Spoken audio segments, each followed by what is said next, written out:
If I can have your attention here in the media center, we are now joined by Jimmie Johnson, driver of the number 48 Lowe's Chevrolet for Hendrick Motorsports.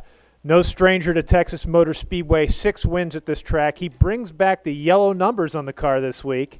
And then you also have something going on with the Rockets to Race cars. What's that all about?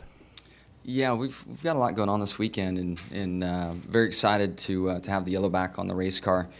We ran it once last year in honor of Jeff Gordon's final race, and the fans have been speaking loudly through all the social channels, and the message was heard. So just another example of how social really drives things that exist in our world today. So excited to have the yellow 48 back on the car, and then changing things up with our Jimmie Johnson ticket package here at the Speedway.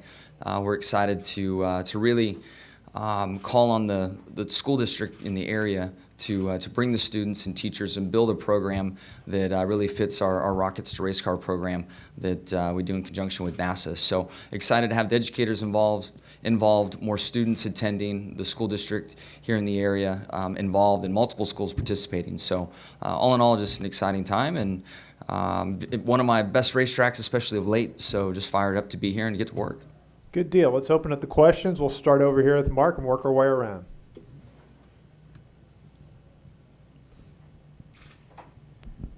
Mark Garrow, PRN, just slightly race-related. Willie Robertson was saying here last week they asked about is one of the funniest things that happened to the racetrack. He said he got into a big wrestling match and woke you up and your babies up. And so what happened there? I was awake still, but my kids were not. We won the Daytona 513, and Adam LaRoche and Willie are good friends. They were around there in Victory Lane with us having fun. I came back to the bus to kind of clean up finally, and then my crew guys, since they were staying the night, we had planned to get into something. And as I was cleaning up and waiting for the guys to come over, I could just hear this noise, and I step out of the bus, and there's Willie and LaRoche wrestling, and having a good time and wrestling, and then it stopped, and I'm not sure Willie will agree, but LaRoche had him covered, and then that really upset Willie, and 10-15 minutes go by, and the crew's there, and we're hanging out and having more fun.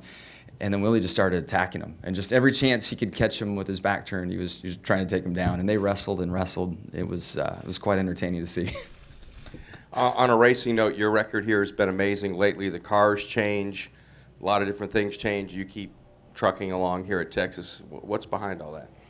It's just this racetrack. I think tracks with an older surface, the bumpier it is, the more tire wear, it's just a condition that plays into our wheelhouse. And we've hit on some things here over the last few trips, and it consistently works for us and continues to put speed and longevity in the car. We weren't necessarily the best car in all those races, but we were in the top 3, top 5, and I truly believe if you run there long enough, you'll have opportunities to win. And we've been able to win on speed and then win on being in the right place and taking advantage of things too. Go next to Claire and then over to Daniel. Claire B. Lang, Sirius XM NASCAR Radio. Chase Elliott says that he doesn't have a track that's favorite to another track. He thinks of them all the same. And I asked him if that's true, that he just has taught himself to do that. And he said, no, I know it sounds boring, but that's how I am. You're so good at most tracks, but you are good here. Do you think, oh, good, I'm going to Texas? Or do you try to have that view of all tracks being the same to master? Yeah, I mean, for me, I've definitely had favorite tracks, and then tracks that I didn't like so much. And one in my early years in Cup that I loved and desperately wanted to race at was Bristol. And then I went there and I couldn't get out of my own way. I mean, I think one of my first trips there, I left pit road, went through 1 and 2 and crashed. And not long after, I had another car out there and crashed it. So for me, I have had a different approach. I don't know if I don't know how Chase is able to keep it in that same box all the time, but I've been now doing this long enough where I've seen my best tracks turn into not very good tracks, and bad tracks turn into good tracks. And Texas is one I think was very difficult for me to get going here in the beginning, and of late it's been our best track. Richmond has come and gone maybe once or twice for us, so when you do it long enough, I think you can see things come and go. We'll go next to Daniel, then over to Chris, and then over to Jerry. Daniel McFadden with NBC Sports. What do you remember about the 2007 race that you won here, and do you believe that the new package will allow the duels like the one you had with Matt Kenseth to present themselves again here? Yeah, that race was just, from my standpoint, was a lot of fun. I'm not sure Matt found it to be as much fun, but late in the season, racing for the championship and having a car that I knew was capable of winning and trying to find a clean way by Matt and a delicate way by him with all that we had on the line. So, and knowing that it was Matt, I knew that we were going to race hard and I didn't have anything to worry about, and we put on a great show for the fans. I think tracks with high tire wear, they create so much lap time fall off that it allows us to run side by side. It allows there to be comers and goers on the racetrack. So I think that Atlanta and Texas, the old Darlington, there are some tracks that really play out as we would hope, and as drivers continue to talk about taking downforce off the cars and putting a softer tire on, we're just trying to create tire wear. And this track naturally does that. Atlanta naturally does that. And we all feel, as the guys sitting in the seats, that's what makes it entertaining and fun. So yes, I think the rules package is going to be another great step in the right direction here, but we're fortunate that this is a track that already builds that into it. I'm sure everybody keeps hearing drivers bang this drum, but we want to keep going with it. We want to continue to take more grip away from the cars, create more off throttle time, and more tire wear. Go next to Chris and then over to Jerry. Chris Knight, CatchFence.com. Jimmie, for this weekend is the debut of the lower downforce package. There you are, sorry. That's okay. Lower downforce package for 2016. What can we expect at night? I don't know it's warm during the day. I'm not sure how much it's going to cool off, but the less grip, I think the happier we're going to be as competitors.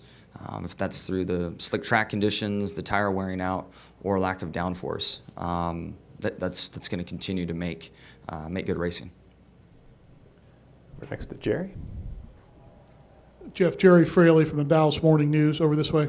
Here we go. Since the start of the 14 season, Kevin Harvick has finished second to you 8 times. When it happens, the frequency of one guy, do you start paying attention, or does he enter your thought process, and does it ever become like a one-on-one contest? Gosh, since he's sat in that 4 car, he's been at the top of everybody's conscious thought and radar.